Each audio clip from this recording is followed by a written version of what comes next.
What is going on, YouTube? Good evening, YouTube. Welcome to this next episode of FPL Family with me, Lee, and this is Sam. And Sam, I'm going to put a job description out there to the marketplace. I'm auditioning for a Fulham penalty taker. Would you like the job? I mean, I think I'd be better. You've got the flair. I've got the skills. You've got the skills. They don't. If you were a Fulham player, how would you take a penalty? Just hit it. Just smash it down the middle. Hit as hard as you can. Look at the ball. Look at the goal. What is going on? Hit it. What is this? Pinning in it. Looking away. Did you see that, guys? Stop it. If you've seen the GIF on Twitter, I'll retweet it. I should have retweeted it before we come on. But if you've seen the GIF on Twitter of the guy taking the penalty today, and he kind of looks away at the last minute as if to say, "I'm going to score like a no-look kind of Bobby Firmino style penalty." What are you doing, mate? Just put the ball in the net. Honestly, Fulham, that's the third they've missed, isn't it, this season? 3 penalties missed. Oh.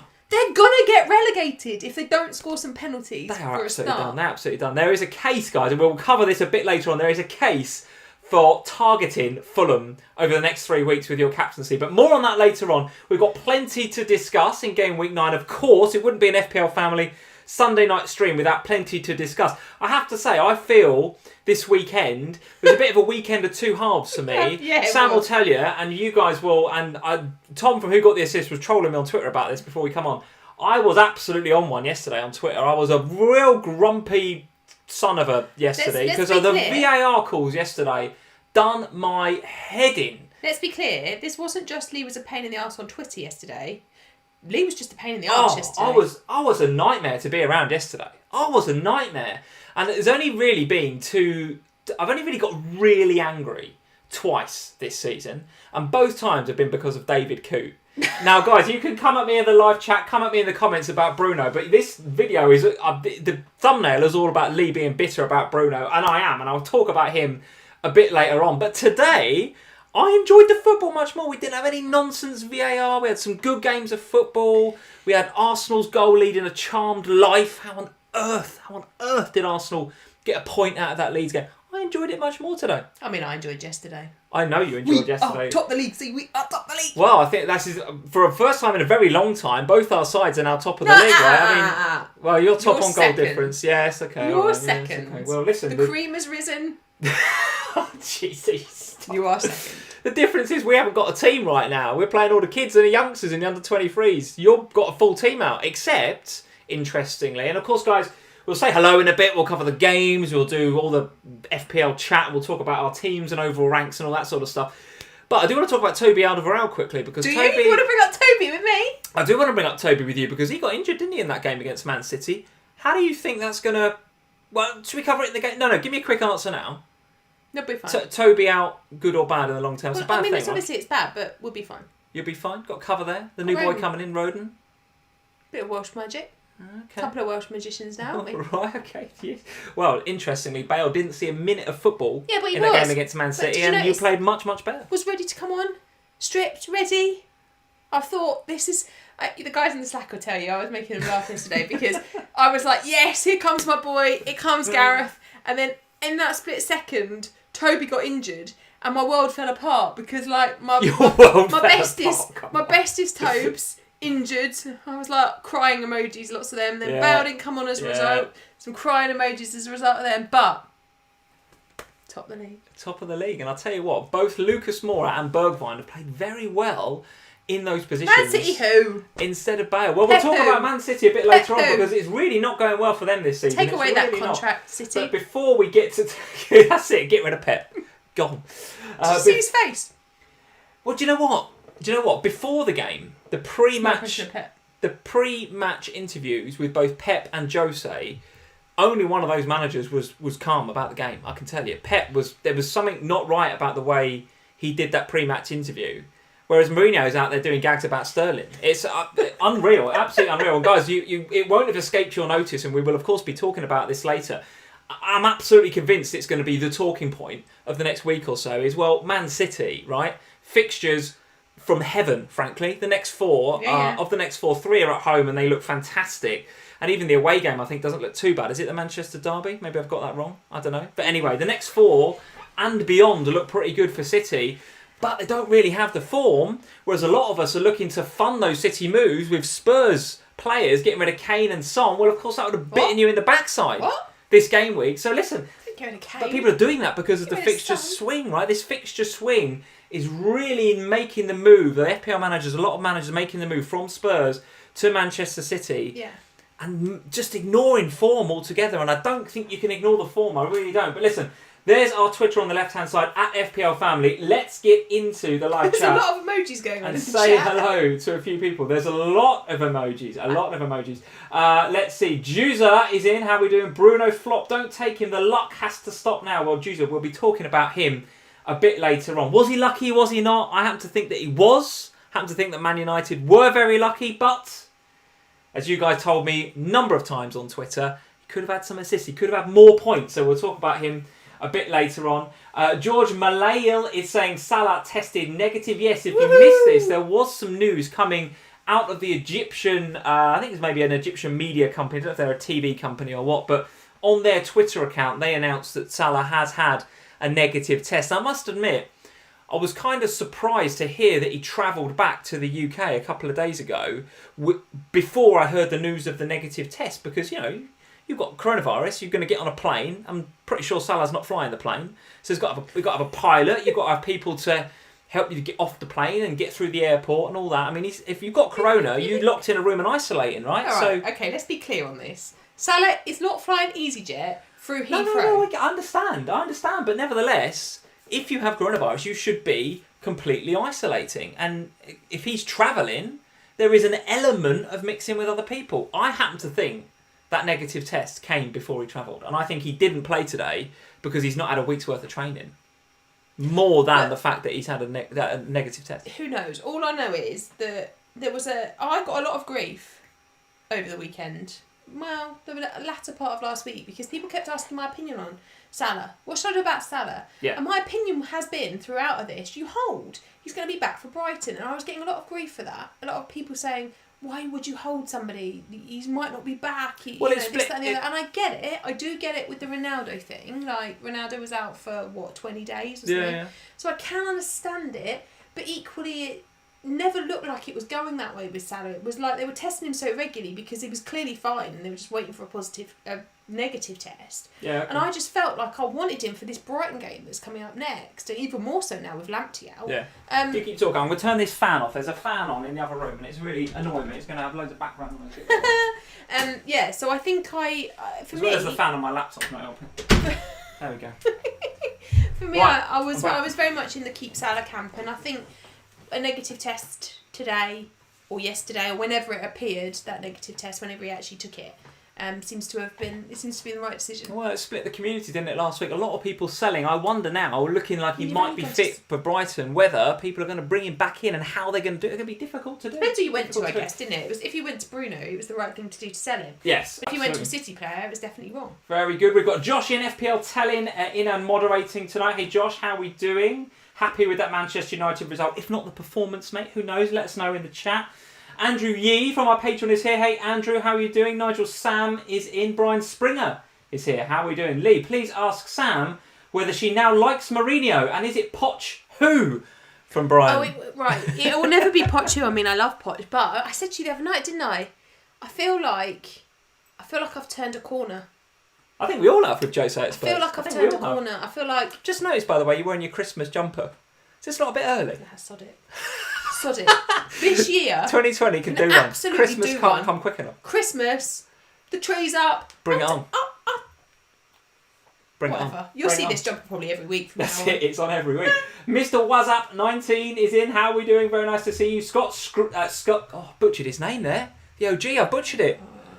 Scott Schrager. Sorry, Scott. Scott is in. Good evening, FPL family. Chelsea versus Spurs next week will be a fun watch. Well, that is certainly one word for it. I'm looking forward to that. And I'm going to be on the Scoutcast match day with Gianni and Seb during that game. So I'm very much looking forward to that game. If we win, I'm invading the stream because Gianni's a massive Chelsea fan. I tell you what, if we win, I'm in. I'll be in it. I actually don't think it's Seb. I think it might be Toby. Right. Well, if it is, so you've got Toby versus Gianni, which, as you guys will know on Twitter, is a good head-to-head battle, even on Twitter. But on a Scoutcast match day, with me refereeing in the middle and you pitch invading, that could be quite interesting. You're not in the middle. I'm not in the middle. I do want a Spurs win. And I'll be in. Right. Gianni. Yeah, I 100% will want the Spurs win because over the course of the season, you're far less of a threat than Chelsea. Cream. Mark Dorney is in. Cream. Mark Dorney is in. How are we doing, Mark? Joseph Perry is in. How are we doing, Joseph? Very nice to see you. He says, my dad has triple Southampton defence. It still could be a good week for Joseph's dad. FPL Tips is here. How are we doing, Tips? Nice to see you. Did I see that you got 83 this week, Tips? Harry. 83. Harry, we got to make the most of speaking this week because come Friday night, me and you, we're not speaking until Monday. That is unreal, mate. What a score. Stealth Panda is here. Kens, how are we doing?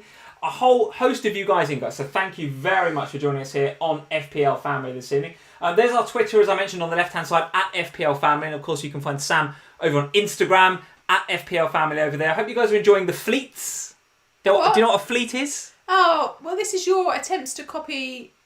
stories, right? Insta stories is sort of now on Twitter and they call it fleets. What have you been doing on it? Just a load of old guff. Same as I usually do on Twitter, to be honest. A load of old guff. Just putting some pictures. I don't know. I haven't got the hang of it yet. I'm in my mid-30s. A fleet. No, I'm not down with the kids. Right.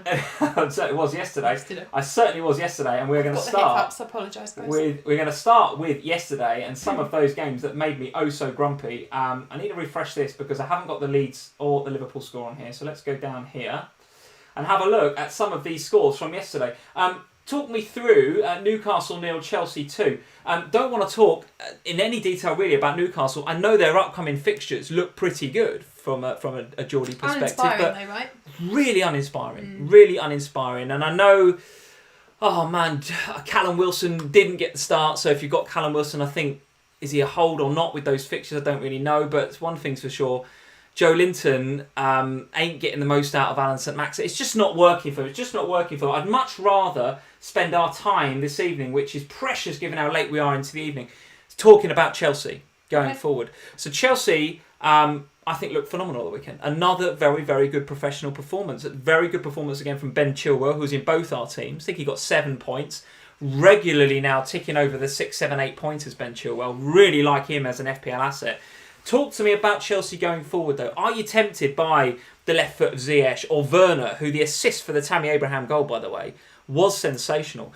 And on a broader point, I'd like to get your thoughts on this, guys, particularly FPL Tips. If you're in the live chat, Harry, get in the comments below if you're watching the replay. What do you think of this TNT, this dynamite up front? Tammy and Timo up front is looking very, very good indeed, isn't it? TNT? Yeah. Have you come up with that? No, I saw it on Twitter. I should have said I'd come up with that. You'd have been impressed, wouldn't you? No. No. Go on then. Chelsea thoughts. Yeah. You don't sound convinced. No, I am. Okay. I'm still. Still without a Chelsea attacker in your team. Yeah, I am. Okay. And with Spurs up next, I'd suggest that you're not looking to get one in. Not for next week, no. Okay, interesting. Every single player in my team plays against someone else in my team for next week. I was looking at my bus team. Everyone. It's looking a bit of a challenge. Everyone. They all play against each other. There's not a single player that's playing someone that's not a team that's not in my team, if that makes sense. There's a lot of word team in there. But going back to Chelsea, I think for me, yes, absolutely, I will invest in a Chelsea forward. I think it's bordering on essential now that you do. I think Ziyech looked very good again against Newcastle. Okay, no returns this time around, but still look good. How do you see that game going? Spurs-Chelsea, honestly, next week. How do you see that game going, Spurs-Chelsea? We're better away from home. We'll go to play. They'll play us. I think it will be 2-2, 2-1.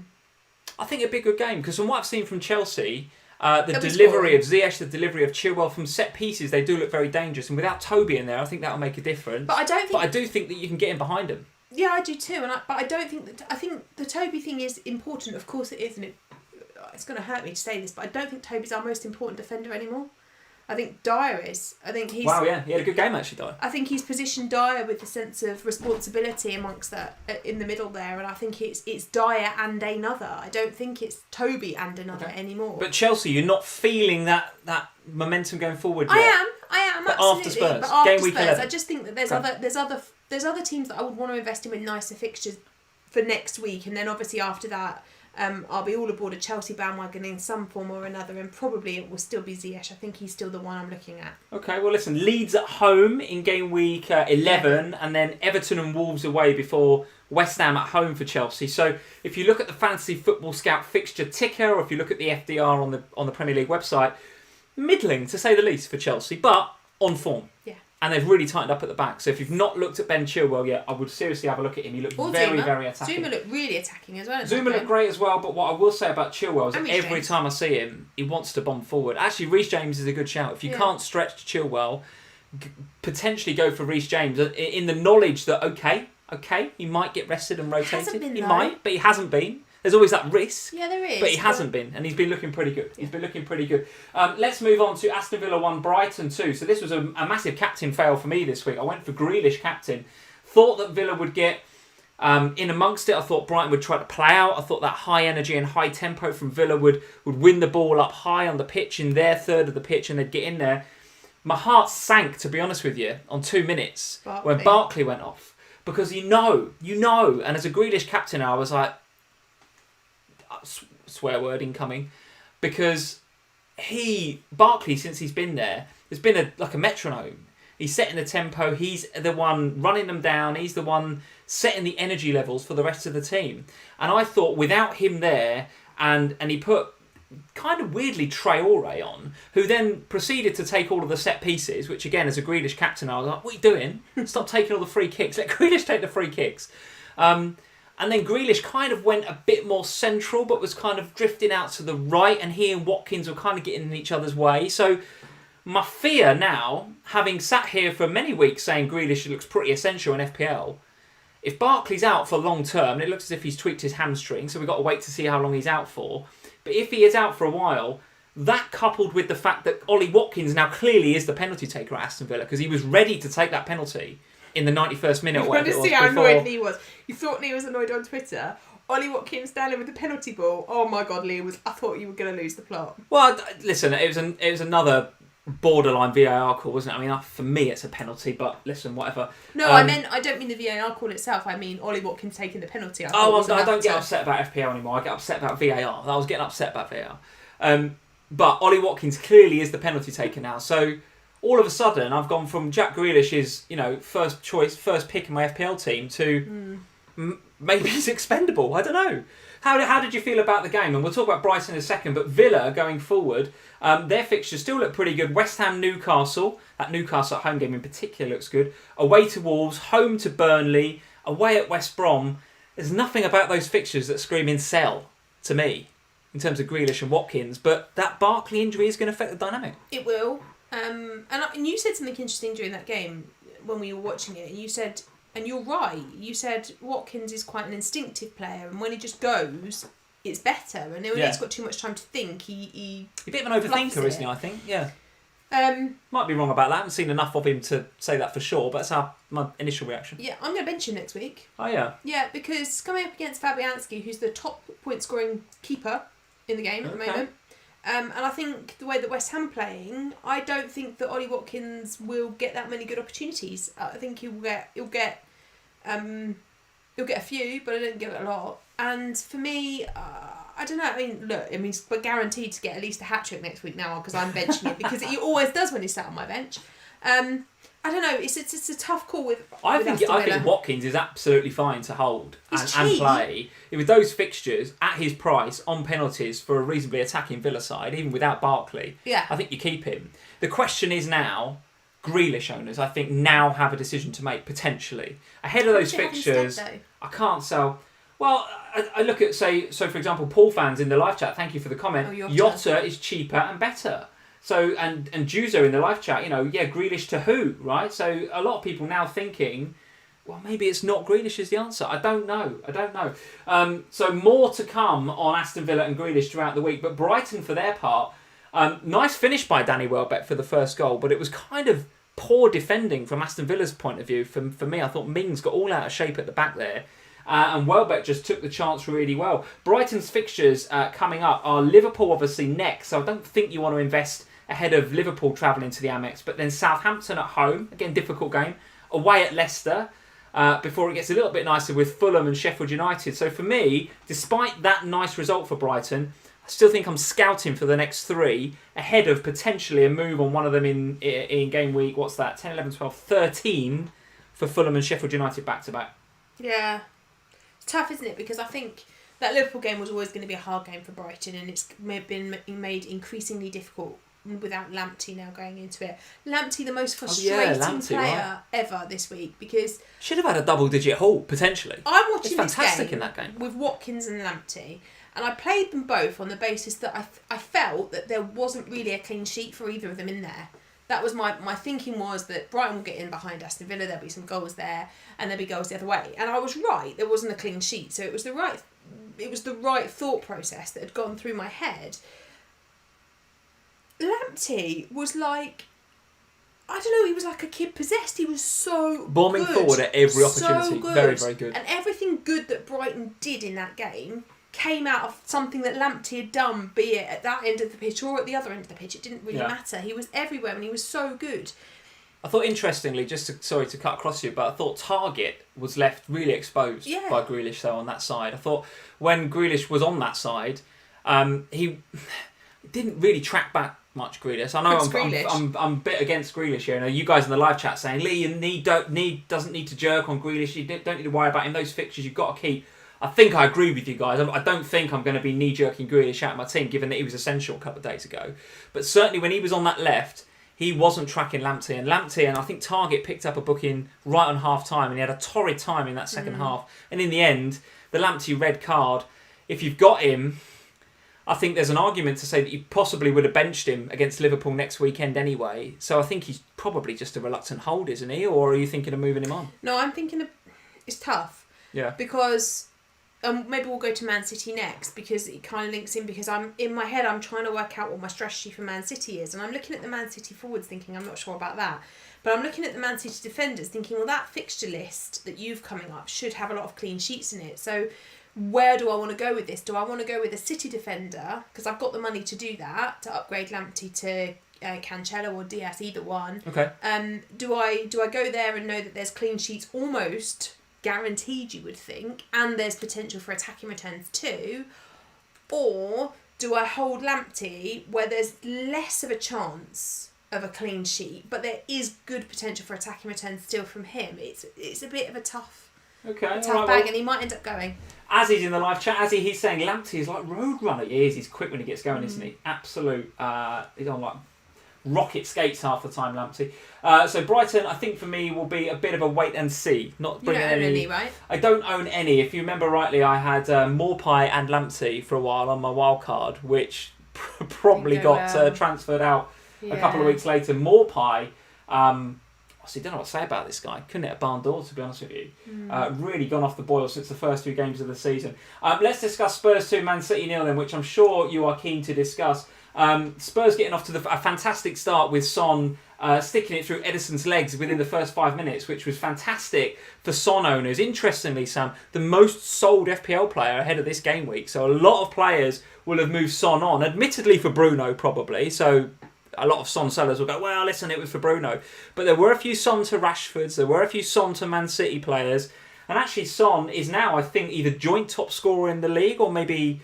is he one below... I think he's top now, is he top scorer? I think he's right up there anyway. He was top yesterday anyway. I don't know if anyone's overtaken him today. Yeah, okay, well, he's right up there anyway. But talk to me about the Spurs' performance and give me your feeling then on this fixture swing for Man City and fixture swing, which we're already in for Spurs. We're already in. So if you guys need reminding, the fixtures for Man City coming up: Burnley, Fulham, Man United away, West Brom at home, Southampton away, which is why we're all getting excited about Man City, but lacking a bit of form, to say the least. Whereas you look down the other end of the ticker and you've got Spurs playing Chelsea away next, Arsenal at home, which actually might not be a bad fixture, Crystal Palace away, Liverpool away, Leicester at home. Yet are in phenomenal form. So here we are at a real apex, I think, in FPL, and it is going to be the talking point of the week, in my opinion. Form or fixtures, and try and be as unbiased as you can, because I think your natural reaction is to say form, but it's Spurs, right? It must be Spurs. But you can't ignore those City fixtures. In every other season I would have sat here and said, and I have been saying, you can sell one Spurs player, you can sell one, you can keep the other one, but this season, the fixtures, we've seen some such bonkers and bizarre results over the last few weeks, and we've seen some such inconsistent performances from so many sides from one week to the next. Sure. Villa, who we've just been talking about, are a prime example of that. Oh, it's like a roller coaster owning them this year. Exactly. But yeah, you've got Spurs, who since game week 1, forget that one aside, have been consistent. Yeah. They've been consistently scoring goals, and in terms of the players that we're talking about anyway, Son and Kane, for the most part, it's been consistent over the course of that time. Now, obviously, Son's had a few blanks and Kane hasn't had any since game week 1, and there's upsides and there's downsides to them both. But for me right now, I didn't see anything from City in that game going forward that makes me think I must invest in Kevin De Bruyne or any of them, to be fair. Jesus, I didn't think had a great game. Ferran Torres, I can see some value in him. I can, because of his price point. I can see some value in owning him. Foden, another benching, it's just coming on for a cameo. Sterling on for a cameo, and that won't happen going forward because obviously Sterling you'd think would start again. But here's why I agree with you on City, because, and I think Gary Neville said it maybe in a post-match, or he said it over the weekend at some stage during one of his Sky interviews or whatever.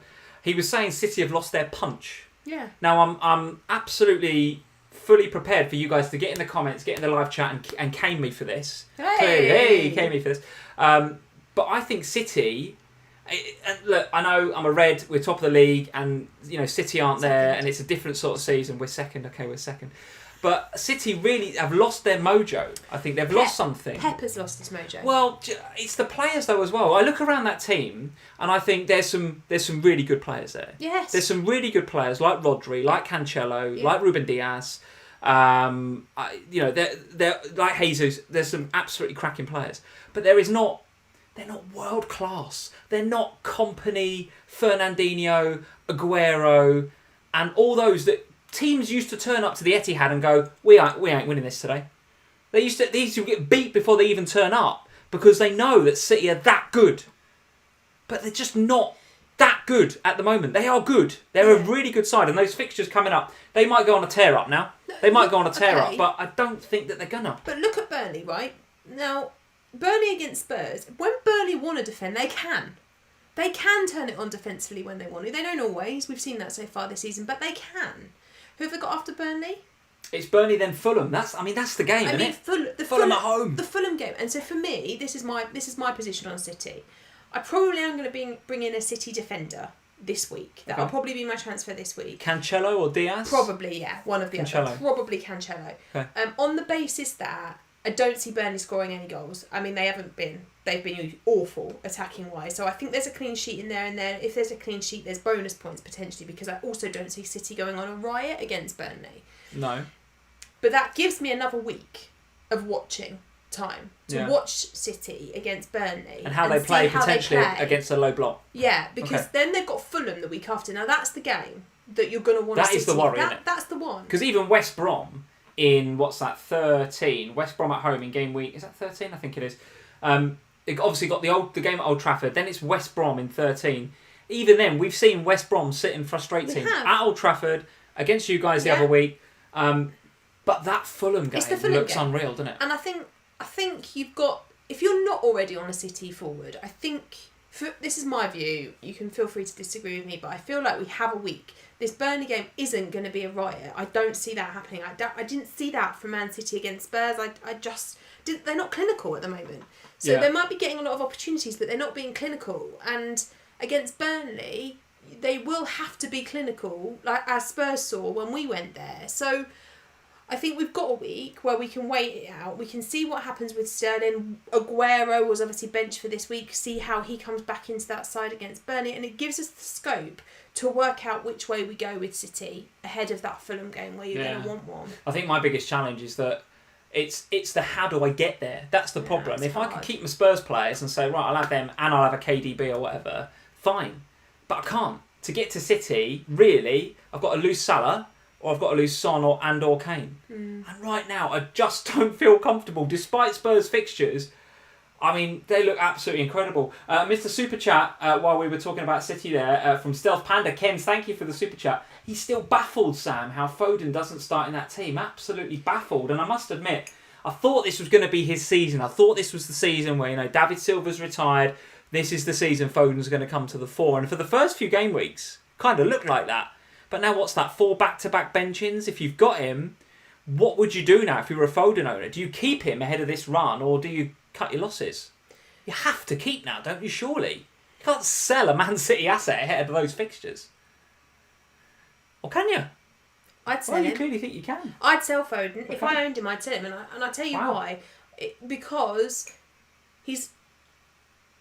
that City side is about to have its bigger players back. Like Sterling was benched this week, ready to come back, and obviously he'll just take the Mahrez position, so that's fine. But Aguero is about to be back now. How is he going to play that Jesus Aguero situation? Are we going to see them both? Because we did see a lot of them both together. Sure. Earlier in Project Restart. Back end of last season. Yes. So we did see them together. Now, the more these players return from injury, the less that means that Foden's going to get time on the pitch. The time that Foden would have been starting games would have been when the injury crisis was in its full pelt, and we didn't see it then. I think he's going to come on for 30 minutes. Now, does that make him a bad asset? No, because he can still return points in 30 minutes, but it makes him a stressful, hard own, particularly when you think that Jota is on the same price tag. He is a stressful own, I'll give you that. Jake Jones is in, he's saying, is Cancelo still worth buying? I think he is, and I do think if I was going to invest in Man City going into next game week, I'm with you. I think I would go for the defence. However, I was thinking of Cancelo in for Robertson was going to be my transfer, but clearly probably not going to do that now. More on that a bit later on. From a Spurs perspective, though, they're holds, aren't they? They're just holds. It's looking so good for Spurs. I do have a bit more of a concern than you do about Toby Alderweireld, not just from a defensive perspective, but I do like the way he gets his head up and he does that diagonal so well. And it'd be interesting now to see whether Joe Rodon can do that if he's the guy coming in, because Sanchez can't do that. Sanchez got a lot of good qualities as a defender, but he can't pick a pass like Toby can.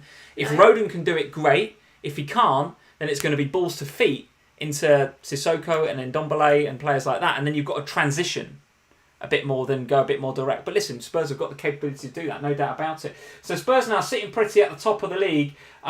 Let's go and talk about this game then. Goodness me, Manchester United 1, West Brom 0. Not too much to talk about from a West Brom perspective, other than Sam Johnson. I thought had a fantastic game again. What a goalkeeper. But Manchester United do what I think Manchester United have been doing a lot lately. I mean, they've got a cup. Don't look at me like that. I'm just waiting for it. No, I'm not going off on one. There's too many Man United fans in the chat, and there'll be too many in the comments going after me after this one. I've got the City fans already on my back. I don't need the other half of Manchester on my back as well. Bruno Fernandez, what can you say about this guy? Honestly, no. What can you say? It should have been a penalty at the other end, my opinion. VAR thought differently, but it's clear as day a penalty. Goes down the other end. I think it's Tellez who smacks it into the arm of the defender, who's looking the other way, a la Eric Dyer against Newcastle a few weeks back. And they get a penalty. And he takes it, misses, and then gets the... Oh, just unbelievable. For Bruno captainers like yourself, that was, I think, a 24-point swing, which in real money is something, I don't know, what, $500,000 in overall rank? I mean, absolutely unreal. Now, listen... I am bitter about it, no doubt about it, because I'm a non-Bruno owner. Are you? If I was a Bruno owner, I'd be absolutely loving it. So, guys, if you captained Bruno this week, let me know how you feel about that in the chat and in the live comments and in the comments below, because I feel sick about it, absolutely sick about it. Nothing about that Manchester United performance I thought was any good whatsoever. I thought Bruno is so head and shoulders better than everybody else in red on that pitch. It's untrue. They haven't even got a player that is fit to lace his boots, Bruno. Without Bruno, Ollie would be out of a job already. So, all right, I've said all that. I've said my bit. Still haven't got Bruno in my team, though. Even on a bad day, he gets 11 points. On a good day, Everton, he's getting 17. What am I doing without him in my team? Reverse back in time, back to February, when he arrived and he first started playing, he was essential. We all said it. Everyone owned him. It was nice owning him. And Man United weren't that good back then either. They weren't. They weren't that good back then either. And Bruno was the one that was doing all the magic stuff. Now, for me, he has been a difficult own, Bruno. And it hasn't really been for any fault of his own. Because every game, every week, regardless of whether Bruno's return points or not, I sit here and I say the same thing. Bruno was outstanding. He's the leadership quality. He's this, he's that, he's the other. That was the same on Saturday. Yeah. It was exactly the same on Saturday. West Brom did what you suggested last week might happen. They played in the same way that they did against Spurs. Yeah. They made it really hard. That's what annoys me even more, is I called the game right. You did. And on another day, Bruno's the villain, because he gives away the penalty, they stick it away, and they go park the bus for a 1-0 win at Old Trafford. Yes. Leave that penalty aside, because I agree with you. It should have been a penalty. I think West Brom were hard done by, and I spoke to a few Man United fans who also agreed that was the case. Go up the other end. I also agree with you. I hate this penalty thing for the hand when you're not even looking the same way. Unreal. It's like the Eric Dyer one still upsets me. That one was the same. The retake of the penalty, though, I agree with. He was off the line. That is the rule. That's true. So yes, the retake can't be argued with. So I'm not arguing that you can't argue about that. That's fair. That's right. But Bruno still lucky though, isn't it? Still lucky. I ain't having this. I'm not having this. Twitter's full of if you think Bruno captainers were lucky, then you don't know your Shut up. So lucky. Unbelievably lucky. I'm not having it. It's never a penalty. He takes it and misses with his little hop. Gets another bite of the cherry and scores. 3 bonus points, 11 points, 22 for captures. Absolutely unreal. I was so annoyed about it. But the thing is, Lee, this situation won't go away. This is my point. This is the thing. I need to get him in. I feel like I've got to get him in. Not because I want to, but because I feel like that's how FPL's played this year. You've got people smashing it into people's hands for penalties. Especially United. That's like their 6th or 7th one this season. Vardy's the same. But this has been a thing all year. This penalty thing has been here all year. And we've said since... I can't get my head around it. It does my head in. But we've said since game week 1 that you need... That if you're going to invest, look at the penalty takers. Look at the talisman. Man United are having a bad season. But he is their talisman and their penalty taker. And everything that is good about Manchester United right now is Bruno. In a nutshell, it's him. Tips is in. Do you want some salt with those chips, Lee? Yes, I do, Tips. Oh, I do. Harry. You have no idea, Harry. This is a fraction of how upset I was yesterday. Honestly, I was fuming yesterday. At one point, we went to bed. We were still talking about this, and he said something, and I couldn't sleep last night because of Bruno. David Coo. I couldn't sleep. So it annoyed me that much. We were in the middle of a conversation about this, and Lee was so upset, and I thought, I'm just going to go to sleep. And I'm not going to answer. I'm not going to respond to the last thing he's just said because it can only get worse, this conversation. So I just went to sleep and hoped that when he woke up this morning, he'd be in a better mood than he was. But what they've got now is, so United have got 2 away games, Southampton and West Ham. Yeah. What are you going to do about that? He's coming in then, isn't he? He's got to come in because in away games he goes absolutely mental. So you've got to have him, haven't you? Well, I think so. So annoying. But why is it annoying? Because that's right. This is going to go down like a fart in a lift, this comment. It's because it's not how FPL should be played, in my opinion. What? In my Bringing opinion. in the informed players? You can't have penalties given for Alex Tellez smashing it, who, by the way, was shoot on sight yesterday, wasn't he, Tellez? Goodness me. He might get his eye in, he might be all right, but yesterday's rubbish. Shooting at defenders' arms when they're not looking, getting a penalty, and just getting a penalty and 3 bonus points every week. That's not FPL for me. That is not FPL. Right, forget how he scored the points for a second. Just forget the penalty for a minute. If you just looked at the scorelines and saw Bruno in the way that he was, yeah, I know, FPL would your That's FPL brain will go, I need to buy this player. Just because he's getting his points by penalties. I've been saying this about Vardy, haven't I? How many times have I said about Vardy? I don't think he's an asset. I don't think he's an asset, but you can't take the penalties out of it. And if you can't take the penalties out of it, then he is an asset and he's worth investing in. And it's exactly the same with Bruno. All right. Well, listen, I'm only bitter because I don't own him. If I owned him, I'd be absolutely fine with that 11 points, and I probably would have captained him. But I don't own him. I'm now worried, and I think I have to get him.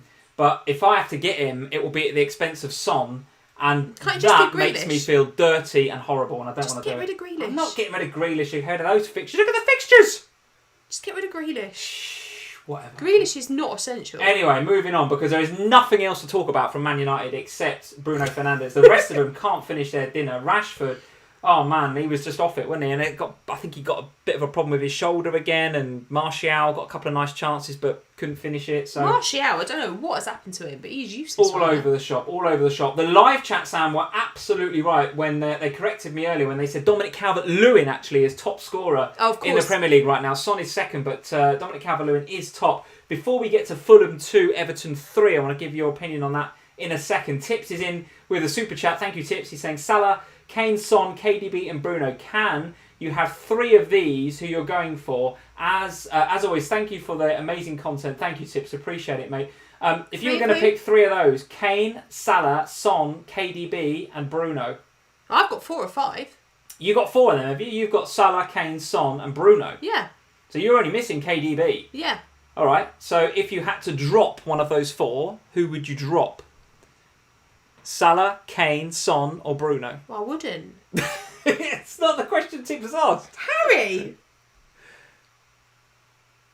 Just get Yves Bissouma and find a way to get all 4. Nothing wrong with Yves Bissouma. There's nothing wrong with Yves Bissouma. Nothing wrong with Yves Bissouma. So Dominic Calvert-Lewin... Just get them all, Tips. Just get them all. Dominic Calvert-Lewin is the top scorer in the Premier League right now. Scored within the first minute. And the writing was on the wall there, or so it looked for Fulham.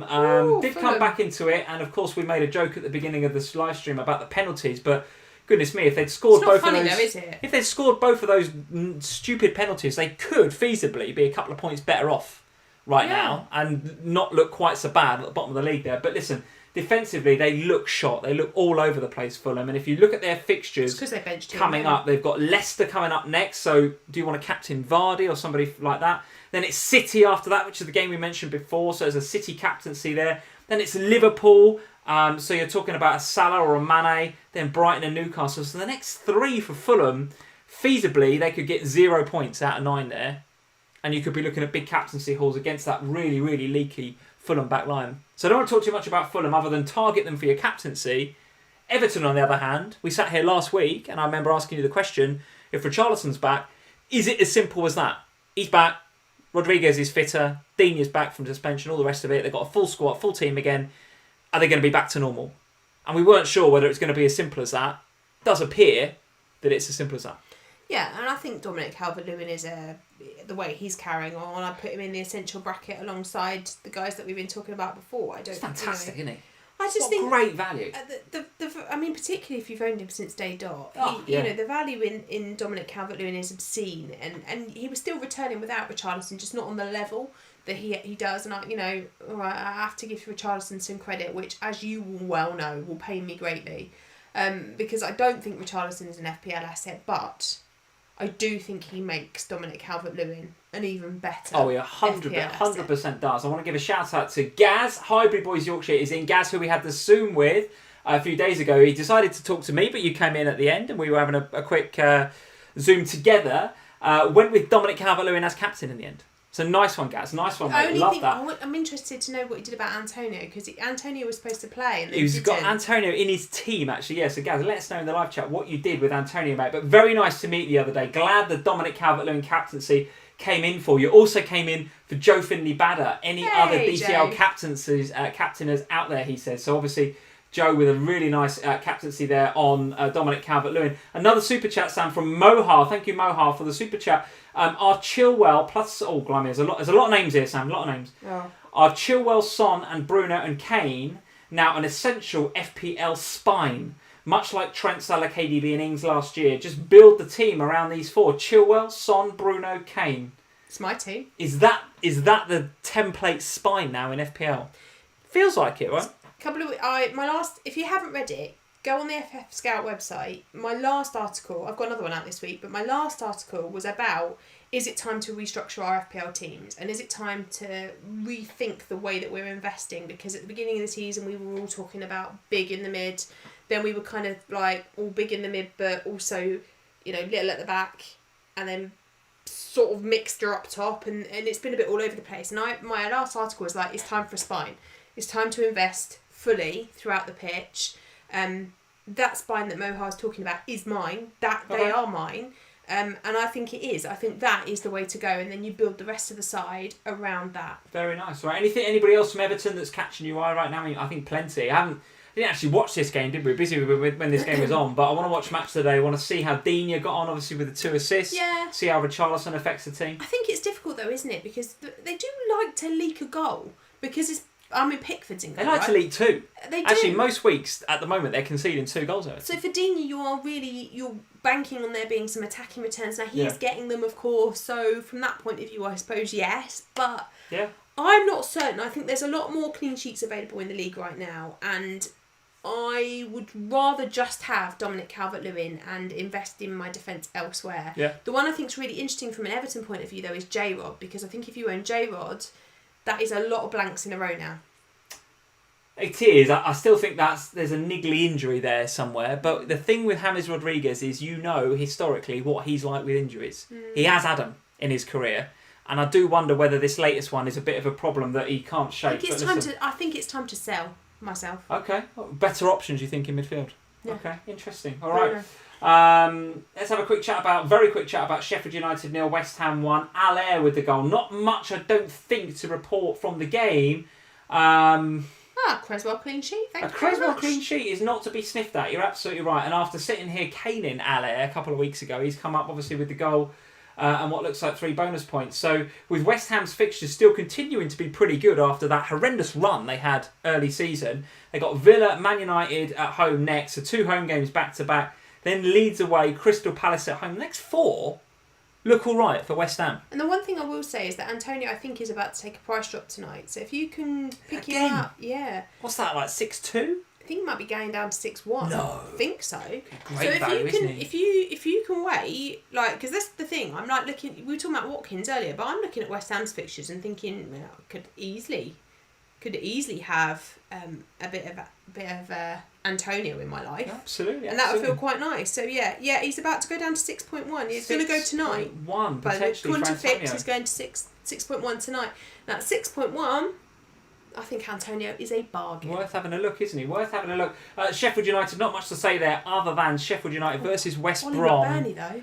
Ollie McBurney really should learn how to score some goals, shouldn't he? Looked better than Brewster though, because he can create a bit for himself. But they're Sheffield United against West Brom now next week already. I think that's a 6-pointer written all over it, isn't it? They've both got to win that. They've both got to win that. Leeds 0, Arsenal 0. The Arsenal goal led a charmed life. I have absolutely no idea A, how Arsenal didn't lose that game, and B, what the hell Pepe is thinking in the current state of football with VAR. You can't move your head. All right, I think it's Rodrigo, isn't it? Or maybe it's Alioski.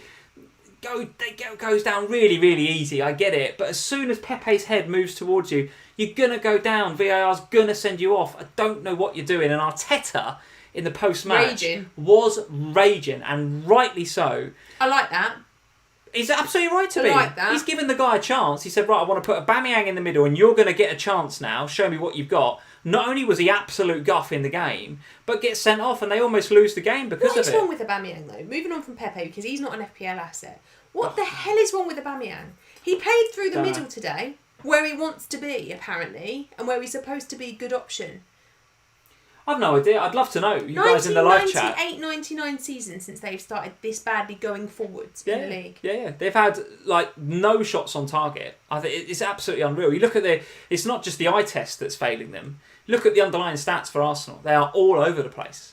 They don't know what they're doing going forward. I just honestly don't know. And without Thomas Partey there as well in the middle today, it did look a little bit exposed. And I think Leeds hit the post or the bar 4 or 5 times. Unreal. Absolutely unreal. So I don't think I'm looking at any Arsenal going forward. It's Wolves at home for them next. Then it's the Spurs game, which is, goodness me, on current form, Spurs should walk that, shouldn't they? And then it's Burnley at home, Southampton at home. So listen, 3 home games in the next 4 for Arsenal. Those are the games where they've really got to turn it round. From a Leeds perspective, I thought both Dallas and Ayling looked pretty attacking, actually. Ayling from a positional sense, but Dallas from a I'm just going to get in and around those areas and shoot on sight sense. He had a couple of opportunities, Dallas. So if you've still got those guys, the upcoming fixtures do look difficult. I got Dallas. I third benched him this week, which I was a bit upset about. He picked up a booking and got 5. So listen, I'm not going to cry too much about it. Everton and Chelsea away next, which don't look too great for them. But then it's West Ham and Newcastle after that, which might get a little bit better. I don't feel like transferring Dallas out is top of my to-do list right now. He can just stay there and be my 4.5, to be honest with you. If I had a wild card, I'd switch him for probably Kufau. But I'm not. It's not a big deal for me right now. I might have the money to do Dallas. Do I have the money to do Dallas to Cancelo Dallas to Cancelo. That's one to look for. I might have a look at that. I don't know. Certainly thought Phillips made all the difference again for Leeds. Yeah, he was much better. Yeah, certainly much better. I think Bamford owners, do not panic. Bamford owners. He could have easily got Could have had today. a couple of goals today. No question. Absolutely no question. Finish up on Liverpool 3, Leicester 0. What a fantastic goal that was by Jota. Oh. That's Jota's goal, again, fantastic. And for some reason, we're all still ignoring him in terms of being an FPL asset. But listen, Liverpool's fixtures coming up. Brighton away, Wolves at home, Fulham away in, what's that, game week 10, 11, in 12. Before then, the Spurs game, which is starting to look like a very, very big game. But the next 3 for Liverpool, not only are they all teams that will struggle for goals, so those that are not on a Liverpool defender should probably start to have a look, I would think. But a lot of transfers out for Salah going into this game week, clearly. And again, a lot of people would have done that for Bruno, so that's absolutely fine. But those of you that did do Salah to Bruno, I'd be very interested to hear whether you are now thinking about getting Mo back in for that nice run of 3 fixtures there for Liverpool before that Spurs game. You've got Salah, haven't got a Liverpool defender, with Liverpool dropping like flies in the middle there. And Keita we saw again today. We just finished watching the game. Done a hamstring. He's out as well. Liverpool starting to look light in that midfield 3. Now, in next week, Thiago might be back. We may have some players back. But I think we're going to see more of Nico Williams at right back for Liverpool going forward. And at 3.9, it could be 3 6s for Nico Williams at 3.9 in the next 3 games. Because Trent, I think, is out for a little bit longer than we thought he might be. Klopp has come out and said, it's not quite as... He's not back quite as quickly as we thought. Maybe the calf isn't maybe healing as quickly as we thought. I think Nico, of course, he's a transfer waiting to happen down the line when Trent comes back. But Nico Williams at 3.9 for a Liverpool defender. Are you tempted as a short-term punt? No, I can tell you not. Is there a chance he don't play? Of course. Because there's Nat Phillips as well, right? Nat Phillips? Yeah, Nat Phillips is a centre-half. Is there a chance he doesn't play? The only other players that can play at right back are Milner, who can't play 2 games in a week. And remember, we've got Champions League and stuff to play. Yeah. And we are very, very light now in that midfield 3. We're running out of options because they're all blooming injured. So Nico Williams against teams where against Leicester today, you can see why he perhaps played Milner there to start with. But coming up against Brighton, Wolves and Fulham, I mean, not easy games, but you could see maybe Nico Williams getting a couple of starts. I can see that you're not tempted. I am tempted because I'm annoyed that I didn't own a Liverpool defender for a clean sheet today. Yeah. It annoys me not having a Liverpool defender. I enjoy owning them. Robbo for those next 3, I'm very happy to have. Yeah, very happy to have. There's a difference though, isn't there, between owning Robbo and owning that. I know that Nico Williams is a lot cheaper than Robbo. I get all of that. I had a fear of rotation, but you've somewhat eased my fears, maybe. Potentially. What did you make of the game anyway? Liverpool 3, Leicester 0. I thought it was a very, very professional performance by Liverpool in a game which surprisingly so. Potentially, I think a lot of spectators, a lot of the FPL community were looking at that going, well, listen, Liverpool patchwork defence. Vardy's going to have a good game. Always like scoring against Liverpool. Maddison coming back into the fight. It's going to be a very difficult game for Liverpool.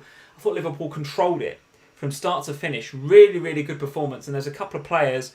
I thought Fabinho again at centre-half was absolutely phenomenal. And I thought Bobby Firmino, despite missing a couple of sitters, actually, could have had more than that 1 goal today. But the work rate again from him up front. And of course, Jota again.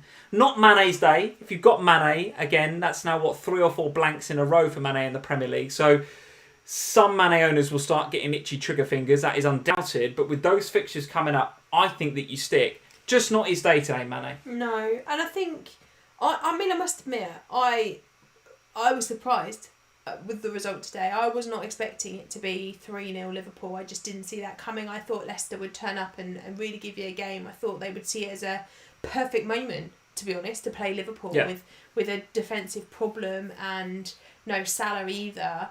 I felt Leicester just lacked something today. I don't quite know what it was. I just think Liverpool didn't let them play. I don't think you're giving Liverpool enough credit there. I think we controlled that midfield 3. I thought Keita was fantastic until he went off.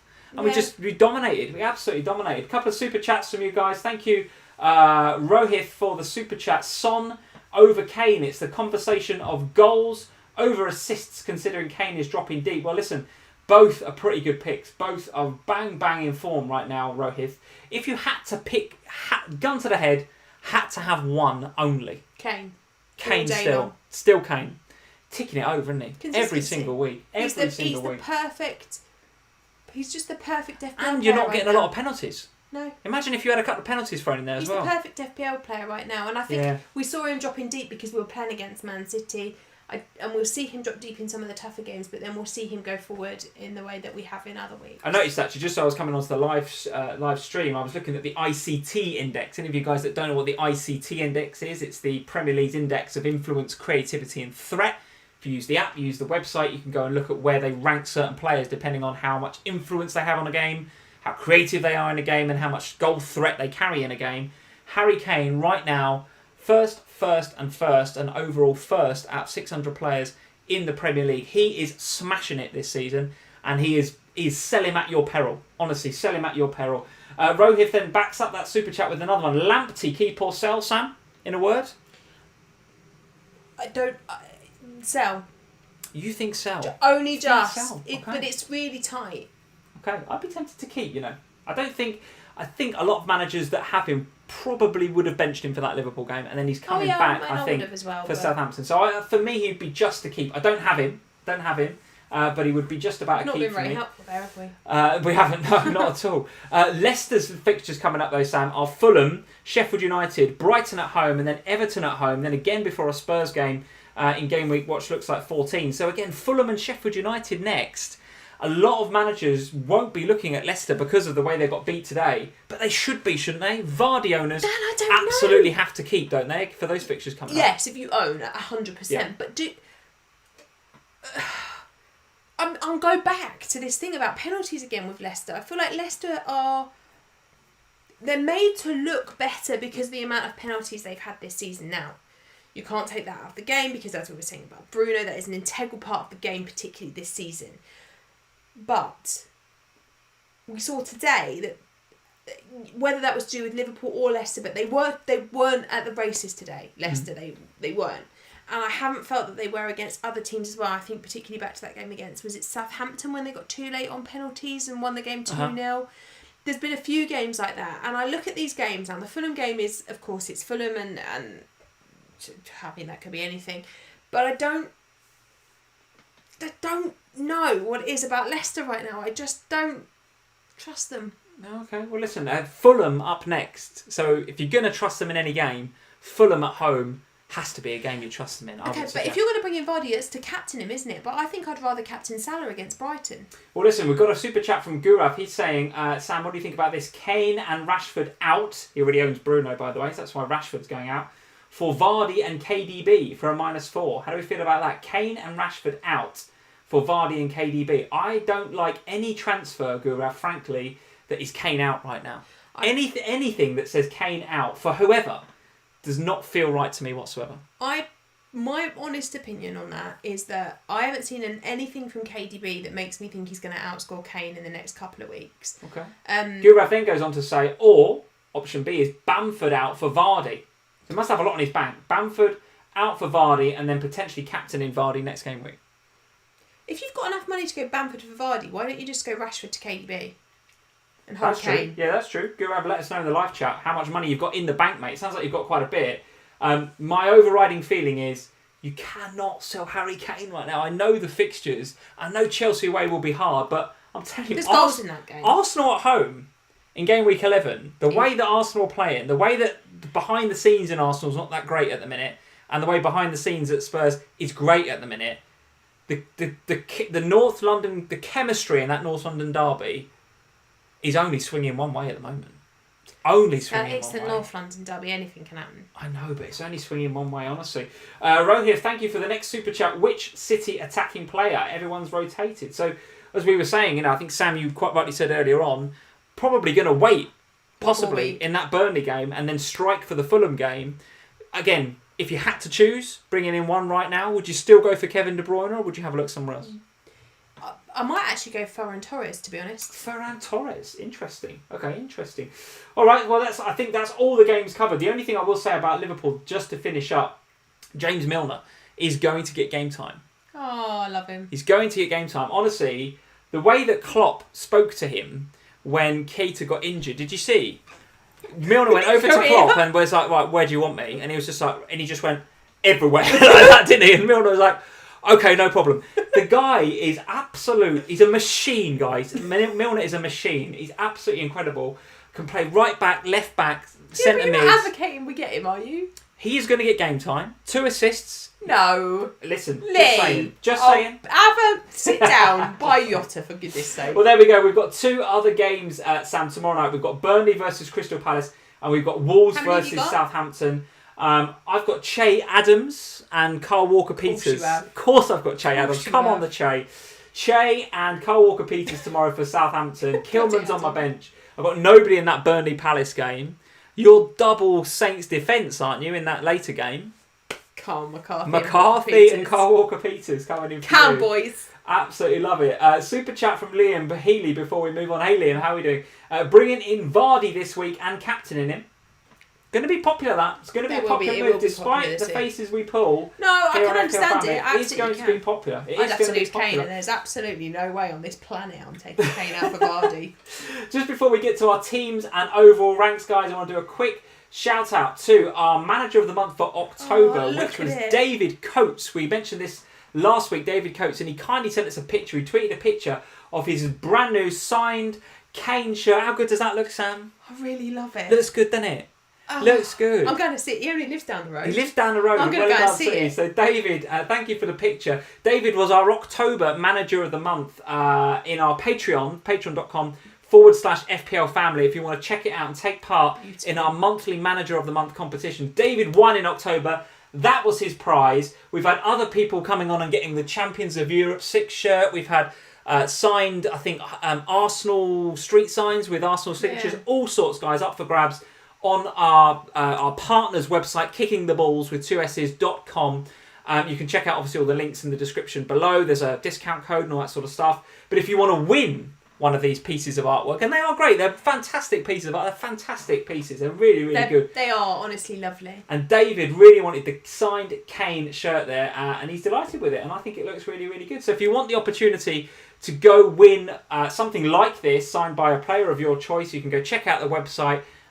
Any of the shirts that are of that sort of ilk, those sort of like shirts with the name, the number, and the signature with a little bit of a plaque and stuff at the bottom, you could win one of them every single month, or you could win a signed street sign as modelled there by the lovely Sam from FPL Family.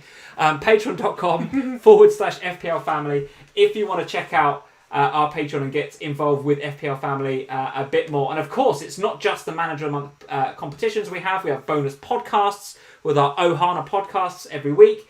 We have Slack community access as well, building up a really nice community over there, especially on a match day, really buzzing in the Slack, which I absolutely love. And of course, if you want to go up to the $10 Zoom tier and be like Gaz was during the week, and I've got a couple more Zooms coming up this week, if you want to have one-to-one sessions with us over Zoom to talk about your teams, maybe your wildcarding, maybe you don't know who to captain or what your transfer is going to be this game week, then this is the place for you in the Zoom tier. So there we go, patreon.com/FPL Family if you want to get a bit more involved with us over there. Right, Sam, let's just have a quick super chat from Gurav. Thank you, Gurav, for another super chat. He's saying, Kane has scored 4 points more in the last 4 than Reguilon.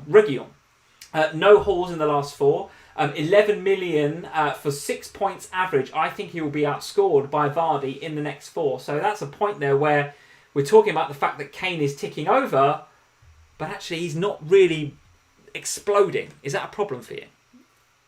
Not a problem for you, clearly not a problem for you. Vardy, I think, could go big in the next 3. I can see it being a popular move, Gurav. And Stealth Panda Kens, thank you for the super chat. Klopp has confirmed that Mo Salah can train tomorrow. So there we go. Salah is back. He's going to be, I assume, in the team for the Champions League. If not, he's, I would imagine, going to be in the team for Brighton. So listen, if you've got rid of Mo Salah, get in the comments below. Let us know what you are doing about getting him back, if indeed you are considering getting him back. Right, Sam, let's talk about our teams for the week. So here's my team. These screenshots were taken in the half-time during the Liverpool game. So the Robertson points for the clean sheet aren't yet in there. So I did all of these slides for the live stream half-time during Liverpool. So actually, my game week points are going to be a bit more than that, and my overall rank will be a little bit more than that. I've pretty much par this week. Now, I've got 2 to play. I've got Kyle Walker-Peters and Che Adams. So anything can happen with those guys, and I'd like to think with 2 still to play, I'm going to finish slightly above par. It's not going to be amazing, but I also didn't crash and burn. And given that Grealish was my captain, it wasn't looking good when he got the 1-pointer, and I was fearing the worst in terms of a red arrow. But I think I'm going to largely hold my own. I think my game week rank is going to be about where it needs to be, and I think my over rank is going to be about the same. I was 1.1 million coming in to the game week. I'm currently at just over 1 million. I think the Robbo points will push me up into sort of 990 something, and I would think that with the Saints players coming in, I might go up a little bit more. So I'm relatively happy with that, given I've gone and crashed and burned on my captain, which is becoming a theme, guys. I've said this last week. I cannot get my captaincy right. Honestly, absolutely incredible. But with the lack of Fernandez, and I think I probably would have captained Fernandez if I'd had him, but with no Fernandez, it was a case of going for somebody a bit different. It was between Grealish and Calvert-Lewin at the death. I have to say, those headed stats for Calvert-Lewin against Fulham look so good. But Grealish's form, I think I maybe watched him for England a couple of times and got a bit excited about Grealish. I don't know, listen, it was a bit of a coin toss in the end and it just went the wrong way for me. But listen, I'm not upset with my team. The team looks good. The defence have done well. Robertson obviously pleased with those points. Chilwell ticking over the 6+ points every single week. Looks great. Ziyech a bit of a disappointment, but again on another day, could have been different for Ziyech. He was involved, his delivery was great, and I think Werner is now starting to find his finishing boots as well. And I think Ziyech will be providing him a lot over the next few weeks. Son obviously happy to hold. Happy I did hold, and will be happy to hold going forward. Souček actually missed a sitter in that West Ham game, didn't he? What is he doing? Missed a sitter. Thomas! Should have scored, but listen, you can't expect Souček to score every week. Why, I do. And of course, Kane and Calvert-Lewin up front. Those guys going nowhere right now, especially Dominic Calvert-Lewin. Salah, I held on to him. On the off chance that he played, I put him in the team. Obviously, Che Adams are going to come in for me. But Salah now, I'm kind of happy that I held. Yeah. With those 3 fixtures coming up, he looks captaincy material in all 3 of those. Yeah. at a time when I think a lot of us were looking at those fixtures and going, well, I'm definitely going to be captain a Man City player in those 3 fixtures. Well, maybe not now. Maybe not. Maybe not. And actually, I think current state of play for game week 11, I'd rather captain a Spurs player against Arsenal than I would a Man City player potentially against Fulham. Maybe. I don't know. But anyway, I'm very happy that I stuck with Salah. And of course, I've got Kilman on my bench. Dallas with the 5, third bench. Listen, it happens. But overall, I'm okay with it. Because the captaincy failed and I'm okay with it. I'm probably going to be about par, not taking many chunks out of my overall rank this week. However, you have taken another chunk out of your overall rank. 67 points this week, which looked pretty damn good to me. Total points, 549, and an overall rank of 283, which is about 150k up from where you were at the beginning of the week. Talk us through your team. I mean, it will probably have dropped a bit because of the Liverpool clean sheet for Robbo and all of that kind of good stuff. But I've got to say, I am really loving my team at the moment. I think if we rewind 3 or 4 weeks ago, I was getting a lot of grief in the live chat from you guys saying that I needed a wild card and my team was in a state. And actually, they've ending up okay. And I think, the double Southampton defence to come tomorrow. So hopefully, as you say, a little bit of a boost. If Carl Walker-Peters for any reason doesn't play, then I've got Dallas's 5 coming off the bench, which would be fine. Yeah. Chilwell and Creswell both doing very well at the back. Chilwell and Creswell, that's great. Dynamic duo and a half. Great. I'm enjoying very much owning both of those two. Son and Kane obviously are just beautiful, beautiful men. Bruno Fernandez doing what Bruno does best.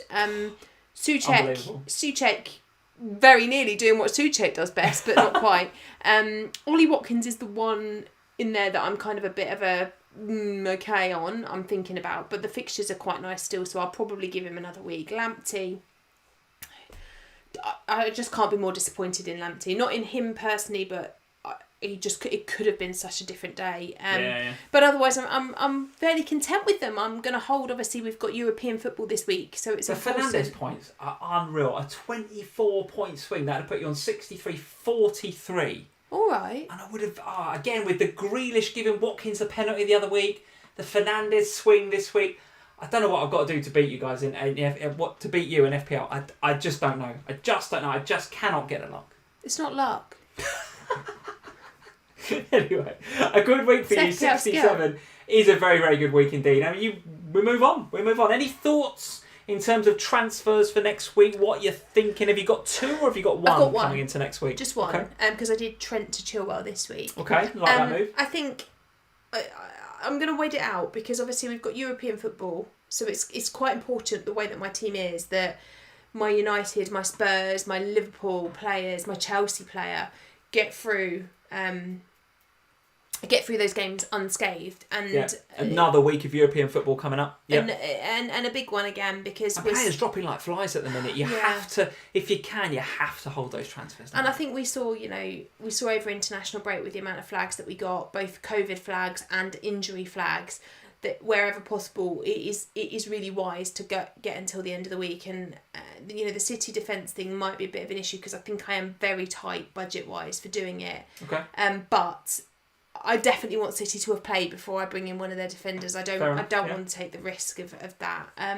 But otherwise, we'll go till Thursday night after Spurs play in the Europa League on Thursday, and then I'll make my decisions about transfers. Dallas or Lamptey to Cancelo. Yeah, I think that will looks quite good to me. Burnley can't hit a barn door, no. And then it's Fulham after that. So City, despite our feeling about wanting to wait to see how they played a potentially low block team in Burnley in terms of their attacking assets, defensively, I think Cancelo looks alright, doesn't he? He does. I think. Or Diaz, right? Worst case scenario, if I get priced out of it, then I might look at doing the Williams thing at Liverpool instead, because clean sheets should be on the cards for them as well. But I'd rather go Man City at the back, I think. So that's the plan. A Man City defender this week is the plan, because I think the rest of them look fairly sound. All right, very good. Well, super chat from Rohive. Thank you for the super chat. It's difficult to beat this team, he says. So it doesn't sound as if Rohive's got any suggestions for you. He says that's the team, Sam. That's the one. It's I think doing there's well a couple of places that are up for grabs still. The Watkins one is definitely he's in the balance for sure. Okay, all right. Well, there we go, guys. There ends another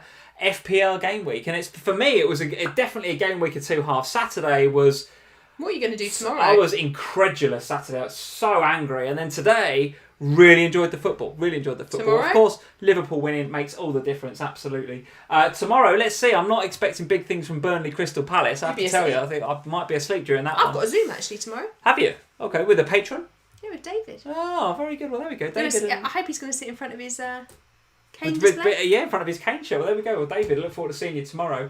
Not expecting much from Burnley Palace, but obviously the Southampton expecting a bit from Che Adams against Wolves, hopefully. So let's see. Let's see what sort of mood I'm in going into Monday. So there we go, guys.